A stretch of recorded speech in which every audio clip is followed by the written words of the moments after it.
Article 18 है abolition of titles. तो इसमें कॉन्स्टिट्यूशन में ये कहा गया है कि 4 पॉइंट इसमें दिया हुआ है। पहला पॉइंट ये है कि स्टेट किसी को कोई टाइटल नहीं देगा, सिर्फ मिलिट्री को देगा या एकेडमिक। मिलिट्री और एकेडमिक टाइटल ही माना जाएगा, बाकी सबको इनवैलिड माना जाएगा। सिटीजन हो या फॉरेनर हो, उसको कोई टाइटल नहीं देना है। ये this is the first provision in article 18। Second is ये कोई भी इंडियन सिटीजन है उसको फॉरेन टाइटल्स लेने के लिए मना किया गया है। फॉरेन टाइटल्स नहीं ले सकते हैं।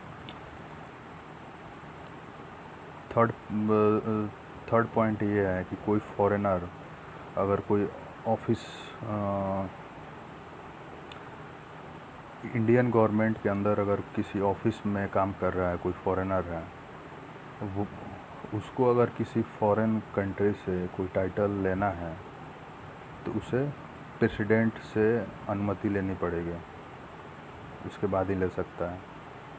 कि फॉरेनर के लिए थर्ड प्रोविज़न हो गया। फोर्थ हो गया, कोई भी सिटीजन हो या फॉरेनर हो, अगर कोई ऑफिस होल्ड करता है इंडियन गवर्नमेंट के अंदर में, तो उसको किसी भी फॉरेन कंट्री से गिफ्ट लेना हो, सैलरी लेना हो, या कोई ऑफिशियल की तरह काम करना हो किसी फॉरेन कंट्री में, तो उसके लिए भी कंसेंट लेना होगा प्रेसिडेंट से। अगर पहले से इंडियन गवर्नमेंट में काम कर रहा है फिर तब उसको लेना पड़ेगा। ऐसे अगर कोई इंडियन गवर्नमेंट है, कोई ऑफिस में नहीं है, अगर विदेश में फॉरेन में काम कर रहा है, तो उसको प्रेसिडेंट से कोई कंसेंट लेने की ज़रूरत नहीं है। लेकिन जो पहले से काम कर रहा है, IAS, IFS, एम्बेसडर, कोई डिप्लोमेट है फॉरेन कंट्री में, तो वहाँ से उस कंट्री से ना कोई गिफ्ट, ना कोई प्रेजेंट ले सकता है बिना प्रेसिडेंट की अनुमति के, ना कोई पैसा ले सकता है, ना ही कोई टाइटल ले सकता है। तो ये हो गया 4 प्रोविज़न हो गए आर्टिकल 18 के। अब इसमें क्या है, एग्जाम्पल के तौर पे, जैसे पहले अंग्रेज़ों के ज़माने में जब ब्रिटिश रूल करते थे इंडिया में, तो उस समय वो टाइटल दिया करते थे इंडियन लोगों को, राजा, महाराजा, राय बहादुर, राजा लोग के ज़माने में जो होते थे, राय साहब, दीवान, तो ये सब टाइटल, ये सबको हटा दिया गया है, मतलब बैन कर दिया गया है। क्यों किया गया है? Most important thing, because it is against equal status of all. सबका इक्वल स्टेटस कॉन्स्टिट्यूशन मानता है हर एक सिटीजन का, इसीलिए इसको हटा दिया गया है। कोई अपने नाम के पहले नहीं लिख नहीं सकता है ऐसे कोई टाइटल। उसके बाद अब 1996 में सुप्रीम कोर्ट ने ये कहा, अपना जजमेंट दिया कि जो नेशनल अवार्ड होते हैं, भारत रत्न, पद्म भूषण, पद्म विभूषण, तो ये सब अवार्ड वैलिड हैं, इसे सही माना जाएगा, दिया जा सकता है। ये टाइटल नहीं हुआ। कॉन्स्टिट्यूशन में जो टाइटल लिखा गया है, abolition of titles, supreme court ने कहा भारत रत्न, पद्म विभूषण, ये सब जो है टाइटल नहीं हुआ। क्यों टाइटल नहीं हुआ? क्योंकि ये हेरिडेटरी भी नहीं है।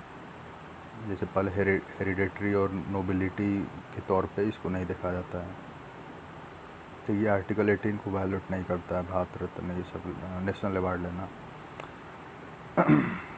तो उसके बाद है, लेकिन जिसको भारत रत्न, पद्म भूषण, पद्म विभूषण ये सब मिला है, वो अपने नाम के आगे ये लिख नहीं सकता है कि नाम के आगे प्रीफिक्स या सफिक्स, शुरू में या बाद में, नाम के साथ नहीं लिख सकता है उसको। अगर वो ऐसा लिखता है तो उसका अवार्ड वापसी हो जाएगा, जो नेशनल अवार्ड मिला है उसको वापस ले लिया जाएगा। फिर जो है नेशनल अवार्ड, ये जो है 1954 में बना हुआ था। 1954 में नेशनल अवार्ड बनाया गया था, लेकिन जो जनता पार्टी गवर्नमेंट आई थी 1977 में, उसने वापस ले लिया, मतलब ये नेशनल अवार्ड का सिस्टम ही ख़त्म कर दिया था। उसके बाद फिर 3 साल बाद 1980 में इंदिरा गांधी गवर्नमेंट आने के बाद फिर से इसको शुरू कर दिया था। और उसमें प्रणब मुखर्जी थे उस समय, उन्होंने इंदिरा गांधी को ये सजेशन दिया था कि फिर से इसको शुरू किया जाए, नेशनल अवार्ड को। तो ये फिर से शुरू हो गया था। तो ये है नेशनल अवार्ड का। वीडियो को लाइक सब्सक्राइब ज़रूर करें। अगला वीडियो देखते हैं आर्टिकल 19 पे। Okay, thank you for watching, good bye.